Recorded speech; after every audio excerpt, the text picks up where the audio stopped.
بسم اللہ الرحمن الرحیم۔ فرحاد علی تیمور، دیوتا، ایک بہت ہی اچھا داستان، ایک ایسے نوجوان کی کہانی جس کی صلاحیتوں نے دنیا بھر کے طاقتور ملکوں اور انسانوں کو دھول چٹا دی۔ اپنے ملک کی بقا کے لیے پوری دنیا سے لڑ گیا، جہاں گیا اپنے نام کا سکہ جمایا، جسے بچپن میں نہ ماں کا پیار ملا نہ باپ کا، جو ماں کی گود کو ترستا رہا، جسے نفرت ہی نفرت ملی۔ تو جناب اس کی طرف چلنے سے پہلے آپ پلیز چینل کو سبسکرائب کریں، لائک اور شیئر کریں تاکہ ہر آنے والی قسط آپ کو فوری مل سکے۔ دیوتا، فرحاد علی تیمور، قسط نمبر 197 جس دوست نے میری آواز، میری جان بچائی ہے، میں اس کا شکر گزار ہوں۔ اب وہ نیچے آ جائے، کوئی خطرہ نہیں۔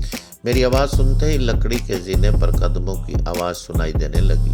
وہ آہستہ آہستہ کھٹ کھٹ کی آواز کے ساتھ زینے کے ایک ایک پائیدان پر پاؤں رکھتا ہوا نیچے آ رہا تھا۔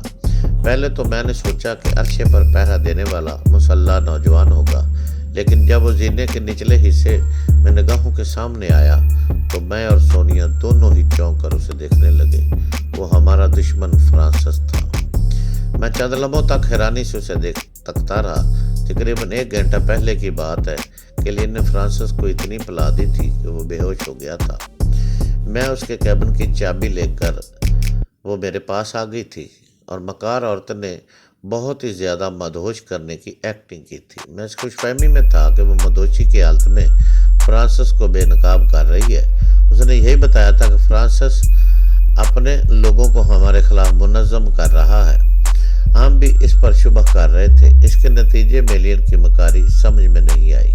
میں نے اس کی باتوں میں آ کر فرانسس کے کیبن کو باہر سے لاک کر دیا تھا۔ میں نے حیرانی سے پوچھا، تم کیبن سے باہر کیسے آئے جبکہ میں نے اسے لاک کر دیا تھا؟ اس نے مسکرا کر جیب میں ہاتھ ڈالنے کے بعد ایک چابی نکال کر دکھاتے ہوئے کہا، یہ دوسری چابی میں نے ایلین سے چھپا کر رکھی تھی۔ مجھے اندازہ تھا کہ مجھے پلا کر وہ آؤٹ کرنا چاہتی ہے۔ اس سے مجھے شبہ ہو گیا تھا کہ کوئی بڑا گیم کھیل رہی ہے۔ کیا تم نشے میں نہیں تھے؟ ہاں، میں اتنا مدہوش ہو چکا تھا کہ کوچ پر سے اٹھنے کی سکت نہیں رہی تھی۔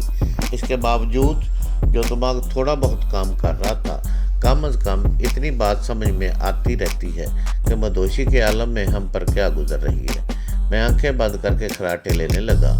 ایلین سمجھ گئی کہ اب صبح تک مجھے کوئی خطرہ نہیں، اس لیے وہ مجھے چھوڑ کر تم سے نمٹنے چلی گئی۔ ہاں، یہ ماننا پڑتا ہے کہ اس نے تمہارے خلاف بہت سی باتیں کہہ کر اپنا اعتماد حاصل کر لیا تھا۔ اس لیے جب وہ مدہوش ہو گئی تو میں نے اپنے کیبن کے دروازے کو کھلا چھوڑ کر تمہارے کیبن کو لاک کر دیا۔ میرا خیال ایلین نے زیادہ نہیں پی تھی، صرف اداکاری دکھا رہی تھی، لیکن تم نے تو بہت زیادہ پی لی تھی۔ پھر اتنی جلدی کس طرح ہوش میں آ گئے؟ فرانسس نے ہنستے ہوئے کہا، بے شک میں جام پر جام پیتا جا رہا تھا، لیکن ایلین جیسے ہی تمہارے ساتھ باہر آ گئی میں نے تھوڑی سی کوکین اپنے منہ میں رکھ لی۔ شاید تمہاری معلومات میں اضافہ ہو جائے کہ پوری بوتل کا نشہ ہو تو وہ بھی ناخن برابر کوکین سے یک لخت ختم ہو جاتا ہے۔ شراب بالکل پانی کی طرح بے ضرر ہو جاتی ہے۔ تم خود ہی دیکھ رہے ہو کہ تمہارے سامنے مستعد کھڑا ہوں، جیسے ایک قطرہ بھی میرے حلق سے نہ اترا ہو۔ میں نے آگے بڑھ کر اس سے مصافحہ کرتے ہوئے کہا، مجھے ندامت ہے کہ میں تمہیں دشمن سمجھتا رہا، لیکن تم نے بہت ہی کڑے وقت میں دوستی کا ثبوت دیا۔ مسٹر فرحاد، ہم ایسے حالات سے گزر رہے ہیں کہ آزمائش کے بغیر دوست اور دشمن کی پہچان نہیں کر سکتے۔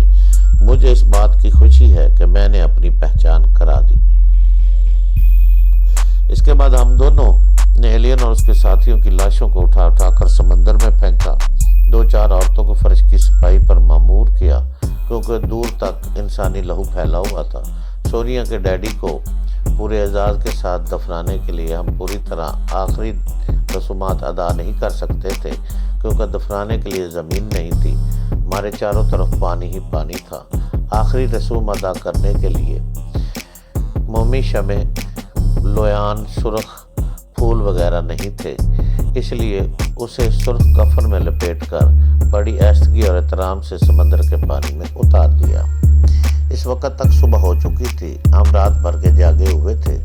سونیا کچھ نڈھال سی تھی۔ میں اپنے کیبن میں اسے لے آیا، پھر اس کا سارا اپنے بازو پر رکھ کر اسے بچوں کی طرح تھپکتے ہوئے سلانے کی کوشش کرنے لگا۔ جب وہ سو گئی تو میں اسے کچھ پر لٹانے کے بعد کیبن کے باہر آ گیا۔ میں کیبنوں کی درمیانی راہداری سے گزرتا ہوا کیبن نمبر 1 کی طرف فرانسس سے ملنے جا رہا تھا۔ ایک کیبن کے قریب سے گزرتے وقت مجھے اس کی آواز سنائی دی تو میں ٹھٹک گیا۔ وہ کسی سے کچھ کہہ رہا تھا۔ میں نے دروازے سے کان لگا کر سنا تو مجھے جواباً دوسرے آدمی کی آواز سنائی دی۔ میں نے آواز سے پہچان لیا، وہ ایلن کا وہی آدمی تھا جس کے سر پر بڑھیا نے ڈنڈے سے ضرب لگائی تھی۔ دشمنوں میں سے وہی ایک زندہ رہ گیا تھا۔ ہم نے اسے اس لیے قید کر رکھا تھا کہ اسے اذیتیں دے کر معلوم کریں گے کہ ایلن چاہتی کیا تھی، اس جہاز کو کہاں لے جانا چاہتی تھی اور اب اس جہاز میں اس کے کتنے آدمی رہ گئے ہیں۔ شاید وہی معلومات حاصل کرنے کے لیے فرانسس اس قیدی کے پاس پہنچ گیا تھا۔ قیدی غصے سے چیخ رہا تھا، غدار، میں نہیں تم ہو، تم نے ہماری تنظیم کے ایک وفادار مدام کو مار ڈالا، سپر ماسٹر تمہیں زندہ نہیں چھوڑے گا۔ فرانسس کے کہکے کی آواز سنائی دی، سپر ماسٹر کو یہ کیسے پتہ چلے گا کہ میں نے مدام ایلن کو ہلاک کیا ہے؟ ایک تم ہی چشمدید گواہ ہو، میں ابھی تمہیں ختم کر دیتا ہوں۔ میں چکرا کر رہ گیا۔ فرانسس اپنی باتوں سے گرگٹ کی طرح رنگ بدلتا ہوا نظر آ رہا تھا۔ قیدی کی آواز سنائی دے رہی تھی، یہ تو میں اچھی طرح جانتا ہوں کہ تم مجھے زندہ نہیں چھوڑو گے، لیکن یہ بھی یاد رکھو کہ تم اپنی ان دوگلی حرکتوں کے باعث فرات کے سامنے ظاہر ہو جاؤ گے اور پھر اس کے ہاتھوں ضرور مرو گے۔ کون ہو؟ میں اتنا نادان نہیں ہوں۔ جب فرات ایک قیدی کی حیثیت سے جزیرے میں آیا تھا تب سے میں اسے دیکھ رہا ہوں اور سمجھ رہا ہوں وہ کتنا خطرناک ہے۔ اس نے سپر ماسٹر کا سونا، جاگنا، کھانا پینا سب کچھ حرام کر رکھا ہے۔ میرے لیے یہ تجربات کافی ہیں۔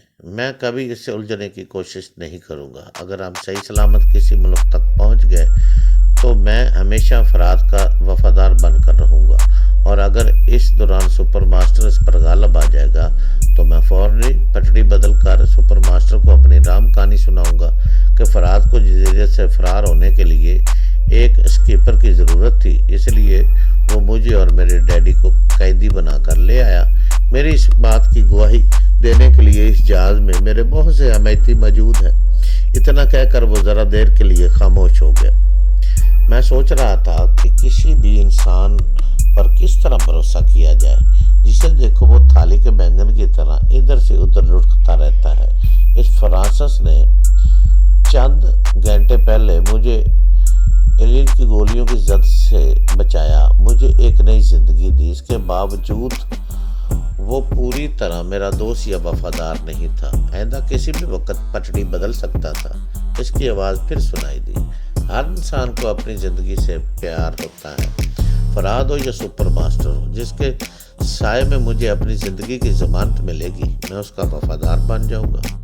میں وہاں سے پلٹ کر اپنے کیبن کی طرف جانے لگا۔ جب میں اپنے کیبن کے دروازے پر پہنچا تو ٹھائیں سے فائر کی آواز سنائی دی۔ میں نے اس کیبن کے اندر آ کر دروازے کو اچھی طرح بند کر دیا۔ اب مجھے تیزی سے فیصلہ کرنا تھا کہ ان حالات میں مجھے کیا کرنا چاہیے۔ میں بے چینی سے ٹہلنے لگا۔ اس بات کا خطرہ نہیں تھا کہ فرانسس اب اپنے ساتھیوں کے ساتھ ہتھیار سے لیس ہو کر ہم پر چڑھ دوڑے گا۔ اس کی باتوں سے ثابت ہو چکا تھا کہ وہ موقع شناس ہے۔ جب تک میرے پاس تحفظ ملتا رہے گا وہ میرا دوست بن کر رہے گا۔ میں کوچ پر سونیا کے پاس آ کر لیٹ گیا۔ وہ بیچاری تھکی ہاری گہری نیند سو رہی تھی۔ میں بھی بری طرح تھکا ہوا تھا۔ اگر سونا چاہتا تو فوراً ہی نیند آ جاتی، مگر آرام کی نیند تو صرف پچھلے دن ہی میسر ہوئی تھی۔ اب پھر بے آرامی، بے چینی اور ہنگاموں کا دور شروع ہو چکا تھا۔ خدا کا شکر ہے کہ فرانسس مجھ سے خوفزدہ تھا۔ فی الحال اس کی طرف سے جان کا خطرہ نہیں تھا۔ ایسے ہی وقت مجھے اس سے دور ہو جانے کا راستہ تلاش کر لینا چاہیے تھا۔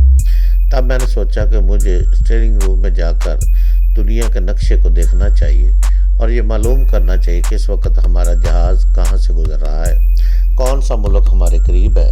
میں ایسی معلومات سے کچھ فائدہ اٹھا سکتا تھا۔ لیکن نیچے سٹرنگ روم میں جانے کے لیے سونیا کو کیبن میں تنہا چھوڑنا پڑتا۔ اگرچہ میں باہر سے دروازے کو لاک کر سکتا تھا، لیکن فرانسس یا اس کے کسی آدمی کے پاس دروازے کی دوسری چابی ہو سکتی تھی اور میری سونیا کو نقصان پہنچایا جا سکتا تھا۔ وہ جان حیات جو اب تک میری حفاظت کرتی آئی تھی، اب میرا فرض تھا کہ اس کی نیند پوری ہونے تک اس کی حفاظت کروں۔ ایسی جلدی اور بدحواسی کی بھی ضرورت نہیں تھی۔ میں سونیا کے آرام کی خاطر 2-4 گھنٹے ضائع کر سکتا تھا، لہذا میں کوچ پر اٹھ کر بیٹھ گیا۔ میرے سامنے ایرج کا وہ بڑا سا صندوق رکھا ہوا تھا جس میں بے شمار ڈالروں کی شکل میں نوٹ بندھے ہوئے تھے۔ میز پر 2 اسٹین گنیں رکھی ہوئی تھی۔ ان کے پاس وہ بریف کیس بھی پڑا تھا جس میں میک اپ، بلیک میلنگ کا بہت سا مواد جمع کیا گیا تھا۔ مجھے ان میں سے تمام ضروری چیزوں کو پہلے ہی سمیٹ کر رکھ لینا چاہیے تھا۔ میں نے وہاں سے اتر کر کوچ کے نیچے سے ایرج اور رمنا کی دونوں اٹیچیاں نکالی۔ ان دونوں میں کپڑے بھرے ہوئے تھے۔ رمنا کی اٹیچی چھوٹی تھی، اسے ہم بآسانی لے جا سکتے تھے، لہٰذا پہلے میں نے وہ اٹیچی خالی کی، پھر اسے لے آیا۔ بریف کیس کو کھول کر اس میں سے لائٹر کیمرہ نکال کر اپنی جیب میں رکھ لیا۔ کچھ کاغذات اور مائکرو فلمیں نکال کر اٹیچی میں رکھی۔ بریف کیس میں باقی چیزیں چھوڑ دی۔ صندوق سے ڈالر کی کچھ گڈیاں بریف کیس میں رکھی، کچھ اٹیچی میں رکھ دی۔ پھر میں نے پلٹ کر سونیا کی طرف دیکھا۔ ہر چیز کے 2 حصے اس لیے کر رہا تھا کہ آدھا سامان میرے پاس، آدھا سونیا کے پاس رہے۔ میں نے رمنا کے لباس میں سے جوڑے سونیا کے لیے نکال کر اٹیچی میں رکھ دیے۔ اپنے لیے ایرج کا ایک چوڑا بریف کیس بھی رکھ لیا۔ اس کے بعد میں نے 2 گھنٹے بڑی خاموشی میں گزارے۔ ٹھیک 12 بجے میں نے سونیا کو بڑے پیار بھرے انداز میں بیدار کیا۔ چلو اب اٹھ جاؤ، تم سے بہت سی باتیں کرنا ہے، مگر پہلے تازہ دم ہو۔